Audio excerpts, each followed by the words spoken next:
नमस्कार दोस्तों। उम्मीद करता हूं कि आप सब लोग अच्छी तरह से होंगे। और जैसा कि आपको पता है कि कल जो ट्राइबल विभाग है, जनजाति विभाग है, उसकी चयन सूची आ चुकी है। और जब उसमें 1600 से ज़्यादा कैंडिडेट चयनित हुए हैं और मैंने उसे पूरा देखा, उसे पढ़ने में समझने में बहुत समय लगा, क्योंकि ना तो उसमें सब्जेक्ट दिया है कि किस सब्जेक्ट का कैंडिडेट है। और अभी जब मैं आपका ये वीडियो शूट कर रहा हूँ तब भी जो ईडब्ल्यूएस वाले हैं, ईडब्ल्यूएस वाले ओबीसी की लिस्ट में हैं।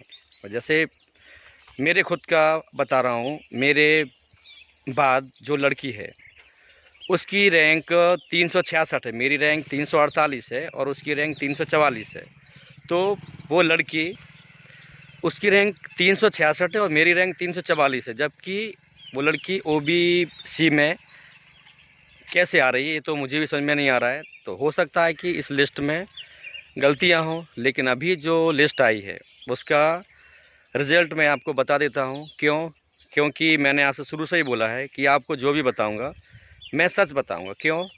क्योंकि मैंने जो चैनल स्टार्ट किया है वह चैनल झूठ के लिए स्टार्ट किया नहीं है, क्योंकि आप भी खूब देखते होंगे, मैं स्वयं भी देखता हूँ कि थंबनेल में कुछ लगा हुआ है और जब हम अंदर जाके देखते हैं वीडियो तो उसमें जानकारी कुछ और ही निकलती है। जैसे एक कोई अभी चैनल है, नाम मैं उसका लेना नहीं चाहूँगा, पीछे का शब्द बता देता हूँ, आगे का शब्द आप खुद पढ़ लेंगे, समझ जाएंगे। एकेडमी है पीछे, तो वो आदमी दो शब्दों का है, एक शब्द मैंने छोड़ दिया और एक शब्द मैंने बता दिया कि एकेडमी। तो उसका थंबनेल कुछ और लगा होता है, जैसे वर्ग 3 की परीक्षा निरस्त, लिखित आदेश जारी, वर्ग 3 की परीक्षा होगी दोबारा, लिखित में आदेश। और अंदर जाके देखो तो ऐसा कुछ होता ही नहीं है।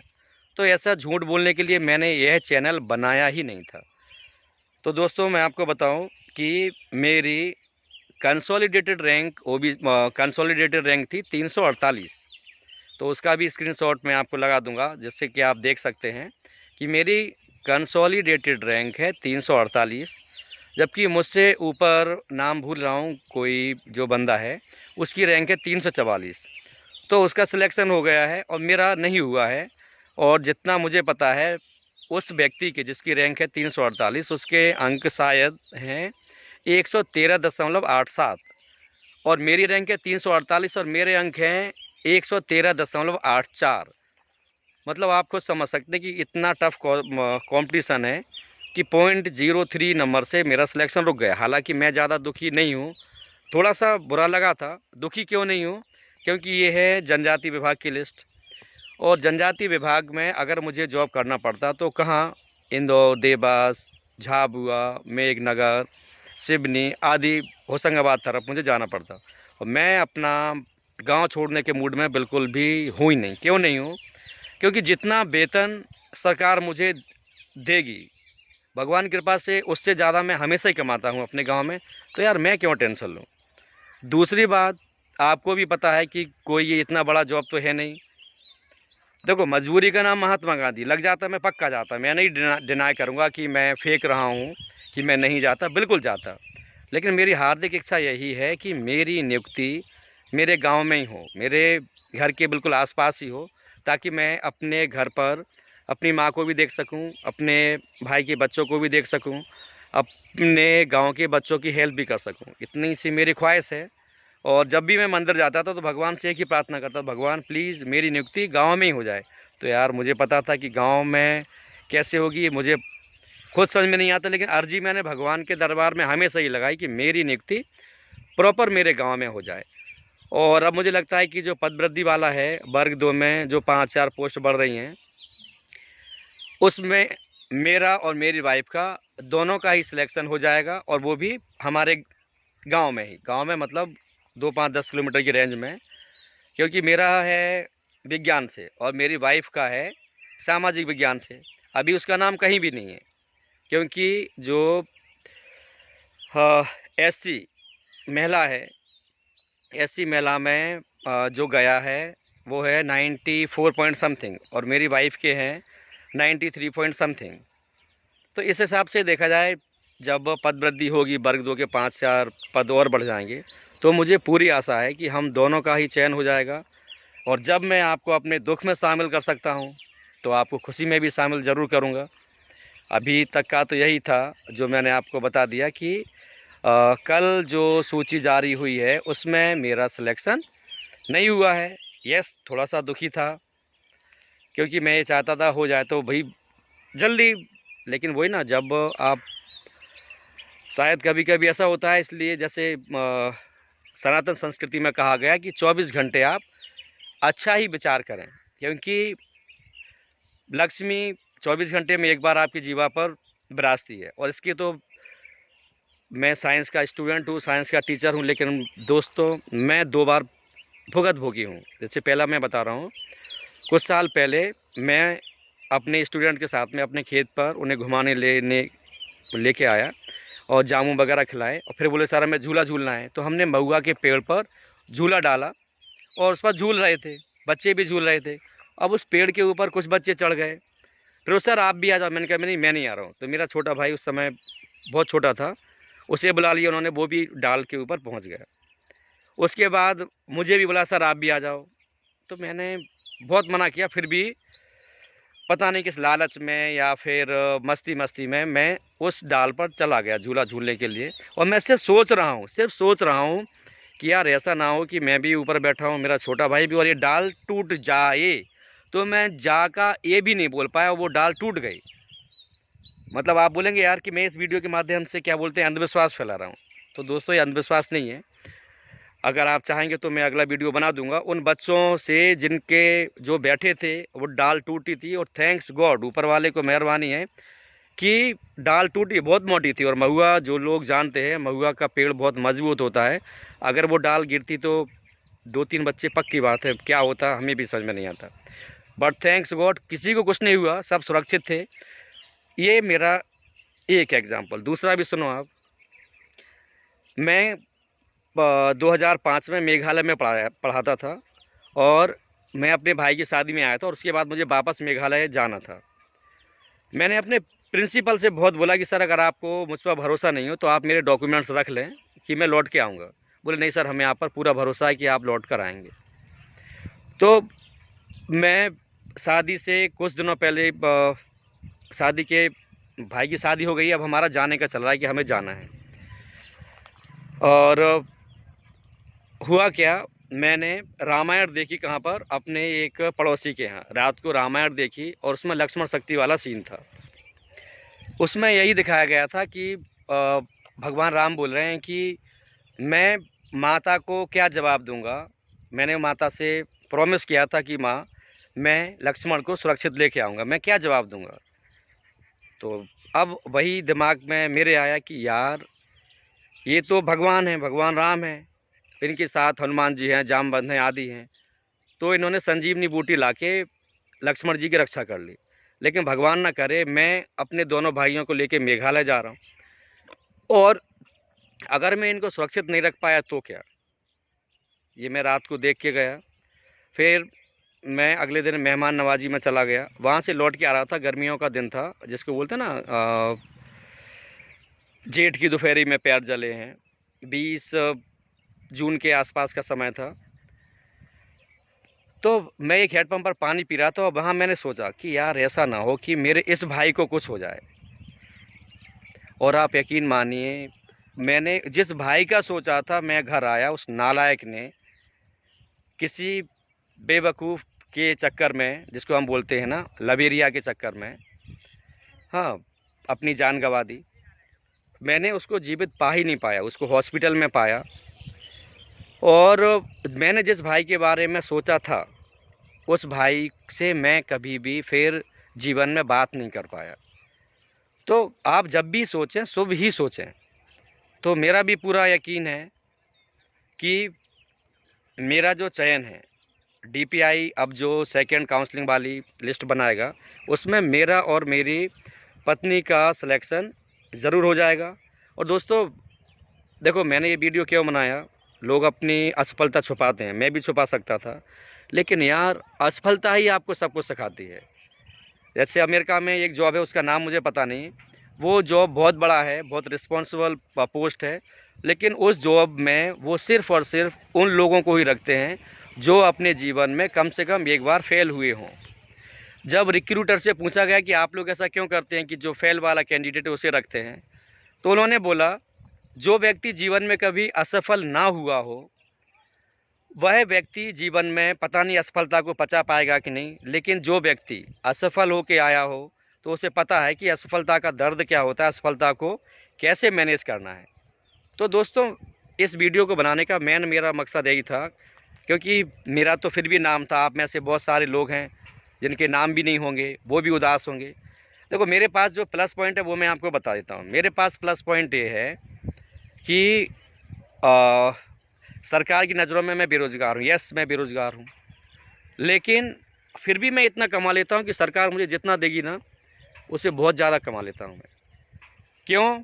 क्योंकि मैंने अपने गुरुजी से, जब मैं 2-3 दिन डेमो के लिए अपनी वाइफ के साथ पीएससी की कोचिंग गया, तो उन्होंने उस टाइम बताया था। और सोचो, पढ़ने मेरी वाइफ गई थी, मैं तो उसके साथ सिर्फ गया था।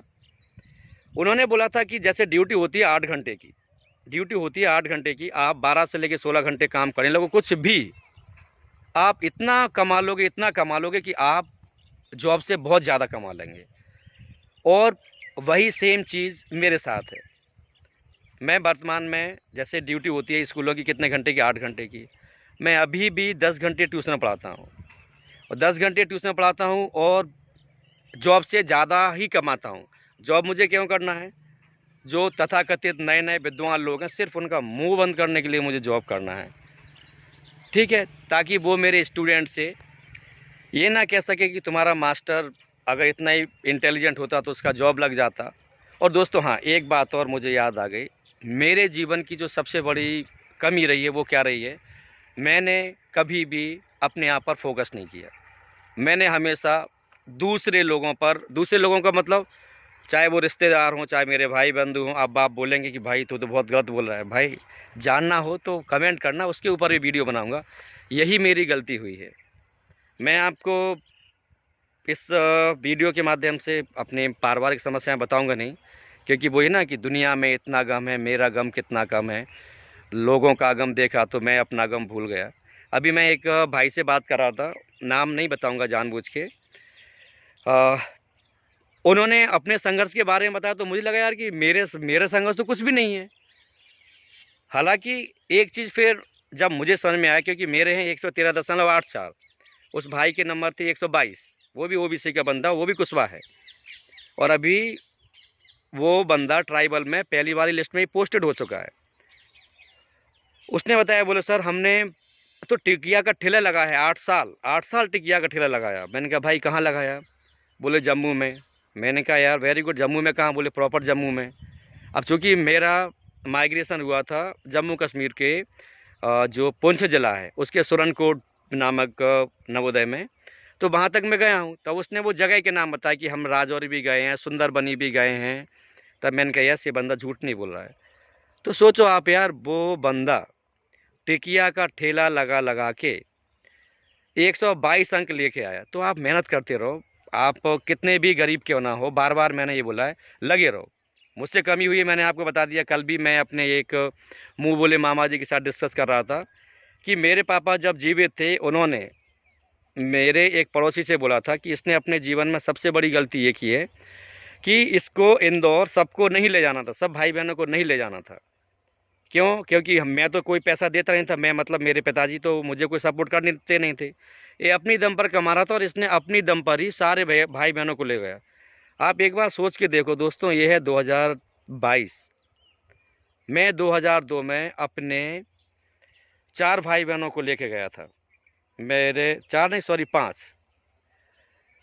2 भाई, 1 बहन मेरे खुद के, एक मेरी बुआ का लड़का, एक मेरी मौसी के देवर। अब आप सोचो कि 2002 में मेरी खुद की उम्र कितनी थी? मेरी खुद की उम्र थी 21 साल। 21 साल की उम्र में, जैसे हम बोलते हम दो हमारे दो, तो भी यार अगर मेरी शादी हुई जाती तो मेरे 2 बच्चे होते, मतलब 4 होते, 5 हैं। मतलब भला ही मेरी शादी नहीं हुई थी, लेकिन मैं पूरे के पूरे परिवार को लेके चल रहा था। तब मेरे पिताजी ने उस समय बोला था, अपने सब भाई बहनों को बैठाया इंदौर में उस रूम में, और उनसे बोला कि इतना ध्यान रखना, मैंने तुम्हें सिर्फ पैदा किया है, तुम्हारा असली बाप है ये मतलब मैंने कहा पापा आप ऐसा क्यों बोल रहे हैं? बोले जब बड़ा होगा तब समझ जाएगा। बड़ा हुआ, समझा, और यही एकमात्र रीज़न था कि मैंने शादी से पहले ही मेरी जो फ्रेंड थी, जिसको आप बोलेंगे गर्लफ्रेंड, उससे साफ साफ बोल दिया था कि भाई मैं अपने बच्चे पैदा नहीं करूँगा। उसने कहा ठीक है मत करना। बोले आप अपने भाई बहनों को देखना, मैं अपनी बहनों को देखूंगी, मतलब आप अपने परिवार की हेल्प करना है, मैं अपने परिवार की हेल्प करूंगी। और इसलिए हमने अभी तक अपने बच्चे पैदा किए ही नहीं। लेकिन हाँ, चूँकि मेरे परिवार ने मेरी, क्या बताऊँ, अब ज़्यादा अभी नहीं बोल रहे यार, बस इतना है कि हाँ अब हमारा पक्का है प्लान कि हम अपने बच्चे ज़रूर करेंगे। और पहले हमारी सोच ये थी बच्चे ना पैदा करने की। यार आज के ज़माने में जो हाय तौबा है उसका रीज़न क्या है? ये मेरा बच्चा है इसलिए ये ग्रेट है, और पड़ोसी का बच्चा पप्पू है, गधा है, बेवकूफ़ है, जबकि भलाई वो कितना भी इंटेलिजेंट क्यों ना हो। तो हम सिर्फ, अगर मान लो हम एक या दो बच्चे पैदा कर भी लेंगे तो क्या कर लेंगे? हम सिर्फ जनसंख्या में एक या दो की वृद्धि कर देंगे। तो हमारी सोच ये थी। और लेकिन आप यकीन मानिए कि हमने मतलब मैंने और मेरी वाइफ ने जिनके लिए अपने जीवन के अनमोल समय को लगाया, उन्होंने हमें कोरोना की महामारी के समय भाई साहब ऐसे रिएक्ट किया कि यार हम उनके ऊपर बोझ बन गए हैं, हमारी लाइफ ख़त्म है। तो मुझे पता है कि ये मेरा वीडियो वो भी देखेंगे जिनके बारे में ये थोड़ी सी मैं बुराई कर रहा हूँ, या फिर मेरे घर वाले। तो इस वीडियो से आप ये ज़रूर सीख सकते हैं कि अगर आप सफल हैं तो सब आपके हैं, और अगर आप असफल हैं तो यकीन मानिए आपकी माँ भी बोलेगी कि ये मेरा बेटा नहीं है। ये मैं इसलिए बोल रहा हूँ क्योंकि मेरे साथ सेम यही हुआ है, सेम यही हुआ है मेरे भाई। तो सोचो यार, कोई अपनी माँ की बुराई तो करेगा नहीं। और ना मैं ये लाइक पाने के लिए, ना ये, भाई साहब मेरी उम्र 41 साल, 41 साल में भी जिस व्यक्ति ने अपने बच्चे पैदा नहीं किए हों कि उसके भाई बहन ही उसका परिवार है, तो दो ही रीज़न हो सकते हैं यार। या तो अगर शुद्ध भाषा में बोलूँ कि मुझ में और मेरी वाइफ में बांझपना है, हम दोनों बंचते हैं, या तो ये हो सकता है, या ये हो सकता है कि हमने किए नहीं। दो में से एक ही रीज़न हो सकता है। तीसरा रीज़न तो आप बताएं, होने का कोई रीज़न ही नहीं है। तो यार ऊपर वाले की मेहरबानी से ना वो बांझ है ना मैं बांझ हूँ। हमने इस कलयुग में शायद सतयुग जैसा बनने का प्रयास किया था, और उसका नतीजा ये निकला कि हमें कलयुग की लातें पड़ी। ठीक है यार, लेकिन मैं संतुष्ट हूँ। मैं इसलिए संतुष्ट हूँ, मेरी वाइफ भी संतुष्ट है। क्यों संतुष्ट है? क्योंकि अगर हमारे भाई बहन दुखी होते और हम सुखी होते तो यकीन मानिए हम बहुत दुखी होते। लेकिन चूँकि हमने अपने इन सालों को, लगभग 10 सालों को, कम से कम 10 तो वो मेरे शादीशुदा वाले जीवन वाले 10 सालों को अपने परिवार के भाई बहनों को लगाया, और उन्होंने दोस्तों क्या बोला, नहीं इसने कुछ नहीं किया। तो यार अब मैं क्या बताऊँ, बहुत दुख हुआ था, बहुत रोया गाया मैं। और लगभग आप ये समझ लीजिए 3-4 महीने तक तो बहुत ज़्यादा डिप्रेशन में रहा। लेकिन एक दिन मेरी वाइफ ने बड़े प्यार से मुझसे बोला कि यार हमने शादी की थी अपनी दम पर, अब हम भी तो देखें हमारी औकात क्या है। बोले आपके सिर्फ 3 काम हैं, खुद पढ़ो, मुझे पढ़ाओ, और बच्चों को मतलब स्टूडेंट को पढ़ाओ। इसके अलावा कभी किसी के सामने हाथ मत फैलाना। बुरा तो लगा था, लेकिन उसकी उस बात से हिम्मत भी मिली, और मैं लग गया अपने काम में। और यकीन मानिए देखते ही देखते भगवान की कृपा से, मैं फिर बोल रहा हूँ, गवर्नमेंट मुझे जो देगी उससे बहुत ज़्यादा कमाता हूँ मैं। हाँ, लेकिन मेरा जो स्ट्रॉन्ग पॉइंट है वो आप सुन लीजिए। मेरा स्ट्रॉन्ग पॉइंट क्या है? भगवान की कृपा से मेरी इंग्लिश पर्याप्त से भी ज़्यादा अच्छी है, मैथ भी अच्छा है, साइंस भी अच्छी है, और जिसको हम बोलते हैं हिंदी, वो भी अच्छी है, रीजनिंग भी अच्छी है। तो एक तरह से अगर आप बोलें कि इन सब की वजह से मैं कामयाब हूँ। जैसे अभी मैंने आपको बताया जो मेरा वर्ग 3 वाला जब आंसर की मैंने चेक की, तो सबसे कम थे मेरे चाइल्ड साइकोलॉजी वाले में, सीडीपी वाले में, उसमें मेरे थे 19 नंबर, हिंदी में 21 नंबर थे, इंग्लिश में 24 नंबर थे, ईवीएस में 25 नंबर थे, और मैथ में 27 नंबर थे। और ये हैं बिना किसी तैयारी के, बिना किसी कोचिंग के। तो ये सारे जो नंबर है वो सिर्फ अनुभव के हैं। और अभी मैं जैसे रिज़ल्ट आपको बता चुका हूँ कि मेरा नहीं हुआ है, और मैं लग चुका हूँ MA इंग्लिश कंप्लीट, चूँकि मेरी जून में हो जाएगी, तो मैं लग चुका हूँ वर्ग 1 की तैयारी में और नेट की तैयारी में। तो दोस्तों, असफलताएँ तो मिलेंगी, आप अपने जीवन को चलाने के लिए कोई ज़रिया बनाए रखिए। जैसे मैंने उस दोस्त का बताया, वो बेचारा टिकिया का ठेला लगा रहा था। एक मेरा पहचान वाला है, बहुत अच्छा दोस्त है। आज से लगभग 10-12 साल पहले उसकी माँ एक नेताजी के पैरों में पड़ी थी और उसे अपने बच्चे की मतलब कोई भी जॉब के लिए निवेदन कर रही थी। उस बच्चे का जॉब नहीं लगा, और नेताजी के पैरों पर गिरने से नहीं लगा। उस टाइम मुझे बुरा भी बहुत लगा था यार, कि भगवान कभी ऐसा दिन नहीं लाना कि मेरे माँ बाप को कभी मेरी वजह से किसी के पैरों में झुकना पड़े। और ऊपर वाले का ये एहसान मुझ पर है कि उसने ऐसा दिन नहीं आने दिया। और ऊपर वाले प्लीज़ ऐसा दिन कभी आने मत देना कि मेरे माँ बाप का स्वाभिमान मेरी वजह से किसी के कदमों में रखा हो। लेकिन अभी आप यकीन मानिए, वो बच्चा, उसका नाम है शिषपाल रजक, वो बच्चा वर्ग 1 संस्कृत में मेरे गांव में ही पोस्टेड हो गया है। तो आप अगर मेहनत करते रहेंगे, और अभी 1 साल पहले जब वो बच्चा अतिथि शिक्षक के लिए जॉब मांगने गया तो उसे जॉब वो नहीं मिला, अतिथि शिक्षक का नहीं मिला। और वो व्यक्ति उसी स्कूल में जिसमें वो अतिथि शिक्षक के लिए जॉब मांगने गया था, नहीं मिला, उसमें ही वो वर्ग 1 में संस्कृत का शिक्षक बन के गया है। तो आप सोचिए भाई, संघर्ष से सफलता तो ज़रूर मिलेगी, समय तो लगेगा लेकिन सफलता ज़रूर मिलेगी। और भी हैं बहुत सारे एग्जाम्पल जिनको संघर्ष से सफलता मिली है। तो ये तो यार छोटा सा एग्ज़ाम था, टीचिंग का एग्ज़ाम था। आप संघर्ष से IAS IPS भी बन सकते हैं। जैसे 12th फेल, हारा वही जो लड़ा नहीं, मनोज कुमार शर्मा की संघर्ष की कहानी है, उसको भी आप पढ़ना। उस व्यक्ति के ने कितना संघर्ष किया है मैं आपको अपने अगले वीडियो में बता दूंगा। यहाँ सिर्फ इतना बता दूं कि उसके पास खाने को पैसे नहीं थे, उसके पास रहने को पैसे नहीं थे, उसके बाद भी वो IPS बना और अभी मुंबई में DIG हैं। तो आप मुझे बताएं यार, हम और आप कितना संघर्ष कर रहे हैं। हमारे पास जो सबसे बड़ी पूंजी है वो है समय, सबसे बड़ी पूंजी। आप मुझे बताएं कि दुनिया का सबसे अमीर आदमी मान लो 1 महीने बाद मरना चाहता हो, मतलब मरने वाला हो, लेकिन उससे बोला जाए कि कोई गरीब अगर आपको समय दे दे तो आपकी उम्र बढ़ जाएगी। तो आप बताएं, आप किसी भी गरीब के समय की कीमत वो अरबों खरबों डॉलर कुछ भी दे सकता है। तो बार बार मैं यही बोलता हूँ कि हमारे पास सबसे बड़ी चीज़ है समय। समय से ज़्यादा कीमती कुछ होता ही नहीं है, आप भी जानते हैं, मैं भी जानता हूँ, सब जानते हैं। तो हम अपने समय का सदुपयोग करें। कोई भी व्यक्ति गरीब नहीं है, क्योंकि उसके पास समय है, जीवन है। तो दोस्तों, भगवान ने हमें स्वस्थ शरीर दिया है, तो और ऊपर से स्वनिश्चित पर सुहागा। और जैसे आप कुछ बोलेंगे, सर हमारा शरीर तो स्वस्थ नहीं है, हम तो विकलांग हैं।